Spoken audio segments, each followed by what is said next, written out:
அனைவருக்கும் வணக்கம். இந்த வார பலன் ரிஷப்பம் ராசிக்காரர்களுக்கு இந்த தேதிக்குள் நீங்கள் எதிர்பார்த்த காரியங்கள் தாமதமின்றி முடியும்.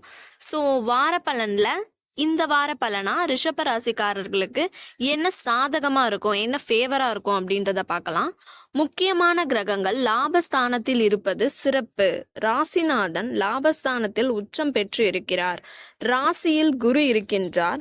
பரிவர்த்தனை யோகத்தில் ராசிநாதன் ஆட்சி பெற்றிருக்கும் பலனை தருவார். எனவே இந்த வாரம் நன்றாகவே இருக்கும்.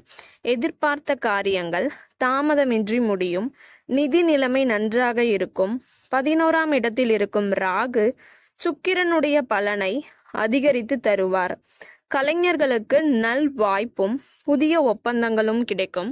கணவன் மனைவி உறவுகள் அன்பு கொண்டதாகவே இருக்கும். நினைத்த காரியம் பலிக்கும். வீடு வாகனம் வாங்குவதற்காக விண்ணப்பித்தவர்களுக்கு கடன் வசதிகள் கிடைக்கும். தொழில் வியாபாரம் நன்றாக இருக்கும். நீங்கள் இந்த வாரம் கவனமா இருக்கணும். எதுலலாம் கவனமா இருக்கணும்ன்றத பார்க்கலாம். 2ஆம் இடத்தில் செவ்வாய் இருப்பதால் எதற்கும் உணர்ச்சி வசப்பட வேண்டாம். திடீர் டென்ஷன் அதிகரிக்கும். வார்த்தைகளை வாரி இறைத்து விடுவீர்கள். 5ஆம் இடத்தில் உள்ள கேதுவும் 5க்குரிய புதன் 12ஆம் தேதி முதல் வக்ரமாவதும் சிறப்பல்ல. பிள்ளைகள் விஷயத்தில் கவனம் செலுத்தவும்.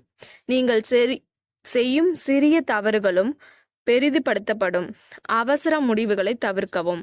இந்த வாரம் நீங்க செய்ய வேண்டிய பரிகாரம், காலையிலோ அல்லது மாலையிலோ அருகில் உள்ள பெருமாள் கோயிலுக்கு செல்லவும் பிரச்சனைகள் குறையும்.